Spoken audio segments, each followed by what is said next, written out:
Greetings, everybody, and welcome to an all new edition of Let's Talk EdTech, this time with Tricia Cook, who is an online dyslexia tutor, reading specialist, Montessorian, neurodivergent consultant, coach, author, and developer of Milebird.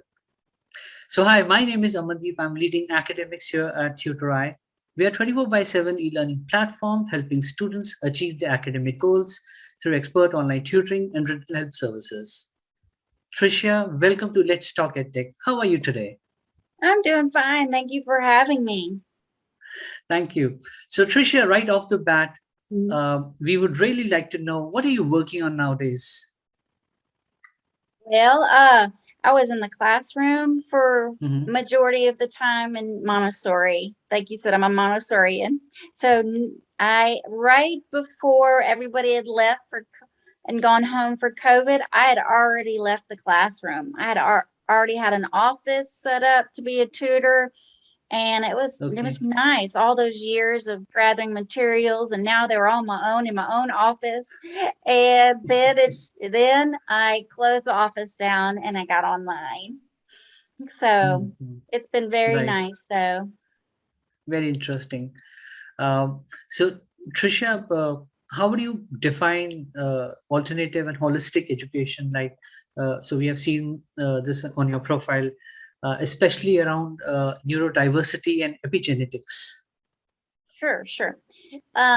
So what I've seen and what we know about in history of education is it started in the industrial period when parents were both going to work. What do? We send our children to school. So in that old mindset of push the academics, get them writing, spelling, reading, doing all these subject and content areas, I think we've pushed it far enough. Hmm. Be honest with you, we're seeing kids that are more stressed than ever, have more put True. on their plate and than ever. And not that we don't need to teach these content areas. uh we need to relax a bit. We need to take time in the classroom or even online, because I can tell online that's that Montessori in me when a child is starting to get stressed. Hmm. So being alternative holistic, I'd say PM. Take a minute to just relax, do yoga, do affirmations with them, do some sort of meditating and calmness. They're in the Hmm. classroom, because Hmm. a child whose mind is stressed will not learn, because we've always kind of known learning needs to be fun, right? So Absolutely. it does. But beyond just being fun, it needs to be calm. You need to have a calm mind, just constant content switching, context switching. You can ask me what those Mm. things mean. I don't know if y'all know what I mean, but constantly changing the subject matter. If you're neurodivergent like myself, we can't switch like that. We get something on Mhm. our mind, we're going to work it out to completion. We're going to want to problem solve. And that doesn't Mhm. include quickly changing from subject to subject, sub content to Mhm. content. So it's just, if we need to do that, at least let us take the time to do some calming. Mhm. So, Mhm. and with epigenetics now, epigenetics is interesting because it says that certain traits, let's take for instance characteristic traits, Okay. meaning somebody like myself doesn't process a whole word. We might delete the middle position. When we delete the middle position, we might add, uh, repeat, substitute, or a middle together. That, okay? Mhm. So that one specific trait that affects our spelling, our speaking, our reading.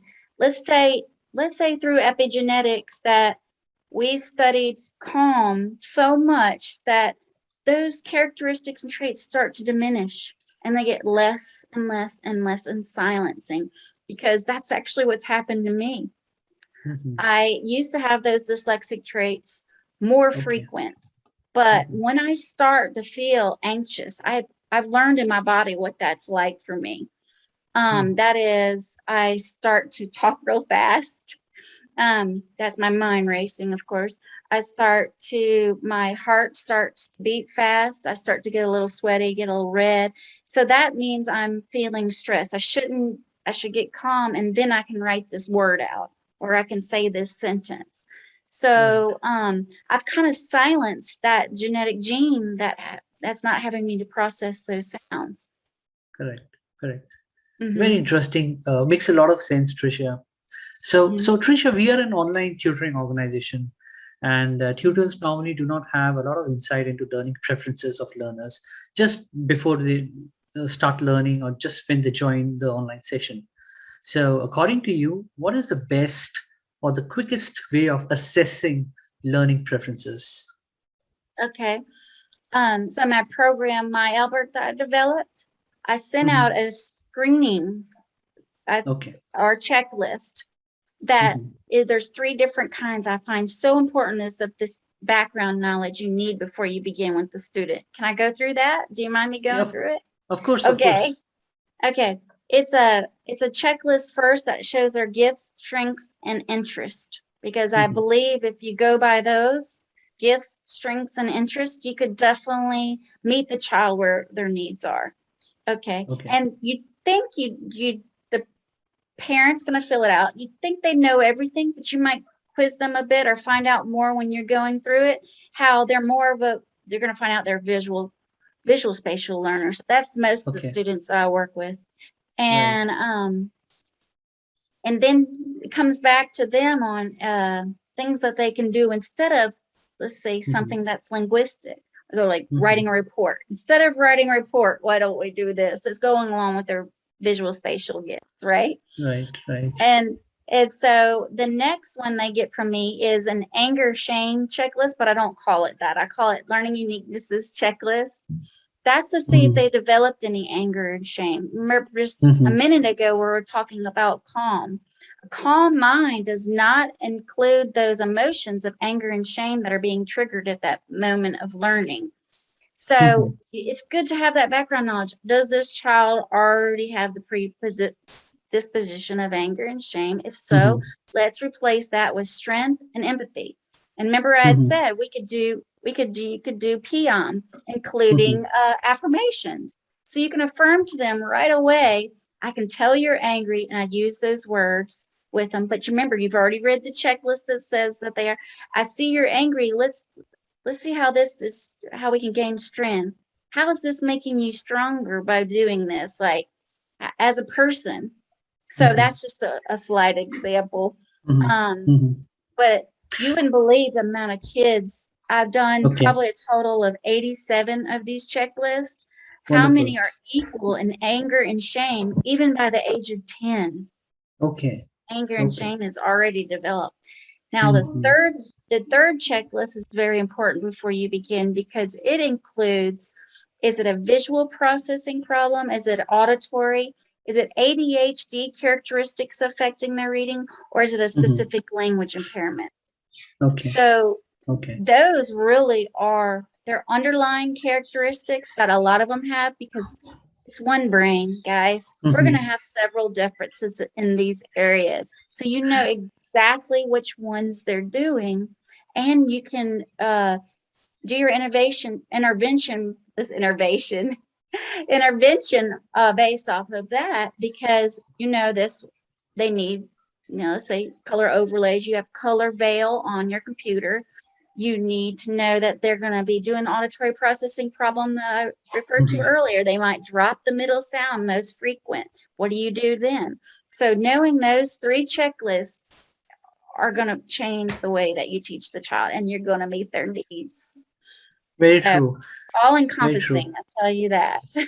And I truly believe this is very useful also because you need all that information to build your instructional strategies on those on that information before you start teaching or tutoring. Very interesting. So Tricia, we would also like to understand your version of Maria Montessori's way of educating a child and what specifically made you subscribe to her Mm. thoughts. Oh, yes. So let me give you an example. I work with ages, right now, most of my students are age 7 and above. Okay. But don't get me wrong, I have some 6-year-olds, but most of them are 7 and above, but I teach to adult. Well, I had an adult and I had him reading to me, and my program is very levelized, right?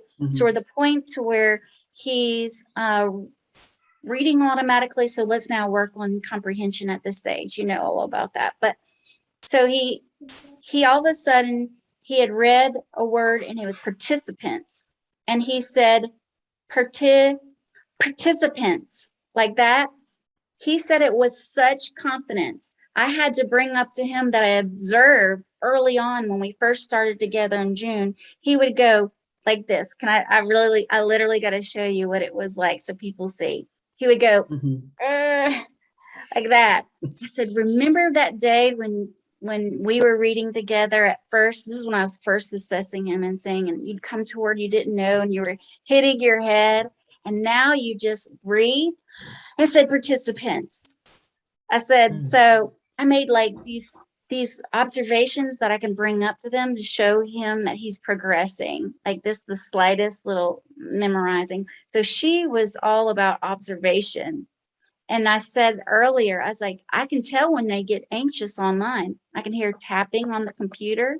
I can see their face getting red. I can see the fusions start to come when they first begin to read. That probably means they need calm. Fusions are when you take a word you're saying presently with one that's coming up. And then when you do one fusion, guess all the disequilibrium in the brain starts, that you're going to start stumbling over other words, stuff like that. And talking fast and things like that. So I observed them online just as she did in the classroom. So observation is just absolute key to seeing where they are and where they need to go. But she said, trust the child. Trust the child. So trusting him means that you never have any expectation, anything less than that they can do it. You always have this belief, and they can sense or know someone who doesn't have this belief in them. And just to truly trust that where they are, that they can get further. And again, speaking life in them and saying, that observation I said, and look at you now, you can do it, and it's coming from the heart. If anybody can speak from the heart, is a student that a teacher that really cares. Because you know what, on the other end of that computer, there's absolutely a child who cares more than you'd ever believe. They want to do well by the teacher. They want to please the adult. They want to please their parents. They really want to do well. So you've got to trust them. You've got to trust the process they're in and they're learning. So observation and trust. I mean, I can go on and on about her levelization, her automaticity of her materials. I can completely understand, but trust the child. It's a beautiful thought, and allow the child to express and allow the child to be heard. Very important points. So Tricia, talking about yourself, what has been your biggest academic challenge so far, and how were you able to overcome that challenge? Okay. So being neurodivergent myself, our mind is got divergent reasoning, so it's outside of the box. It's constantly, like I said, looking for problems and solutions. It doesn't want to know what until it finds out the why. So it's like opposite. So I guess disparagement. If I were to speak about one thing that really hurt my soul growing up, is that you said listening to the child. It's people who they heard these outside box ideas coming from me, but it's not what they had in mind, and it's not how most people think. So it's like they weren't truly listening to me. And then my inability to use language well, unlike today, I think I've been pretty good. The inability to communicate well, but on top of the ideas that I had, this disparagement is mind blowing. They didn't trust in me. It's like, you don't trust in this. And that made me lose trust in myself and my outside of the box thinking, but now I don't care anymore. It doesn't, I don't have to be accepted by people. I know I'm accepted by the Lord. I accept myself. And then that's all I need, But when you're a child growing up and people are looking at you strange, you see, with these strong evaluation skills, we're looking at the face, we're looking at the gestures and the movements of the face, we're looking at the tone of the voice that somebody's using with us, and so sensitive. such a sensitive, Mhm. empathic group of people, right? That we can tell that people are doing disparagement on us, but we're not Mhm. putting the words to say, this isn't right, you need to listen to me, or what I'm saying, like sticking up for Right. yourself. Just, just tons of shame is developed at younger Mhm. ages, and then you get enlightenment, you grow, and then you come in your home. Too bad it had to be when I was like 40 when that happened, but oh well, it happened. So Yeah. does that make So sense? that makes a lot of sense, Tricia. Again, we would really like to thank you for so graciously, Tricia, accepting our offer and enlightening us with your experience and views. Uh, with that thought, Tricia, would you like to share any closing remarks with our viewers? um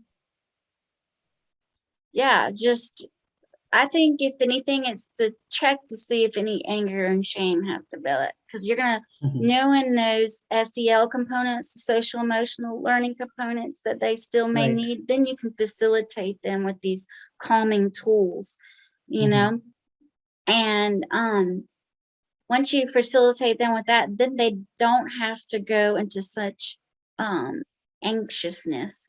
The anxiousness really shuts down your brain, Mhm. and if they're shutting down, they're not going to learn. So I would say develop one yourself or get my checklist on anger and shame, but that's it. Wonderful. Wonderful. Mhm. So we really look forward to having more such Mhm. insightful sessions, Tricia, with you if we have more time, maybe in the future. And thank you once again. And we wish you all the best in your future endeavors, Tricia. Same here. With that, Appreciate you. thank you. Thank you. So with that thought, folks, if you need any tutoring support, hop on to tutoreye.com for any tutoring needs, any subject, anytime. This is your host, Amandeep. I'm signing out. Stay safe, stay healthy, happy learning, and bye-bye. Thank you. Bye. Bye-bye.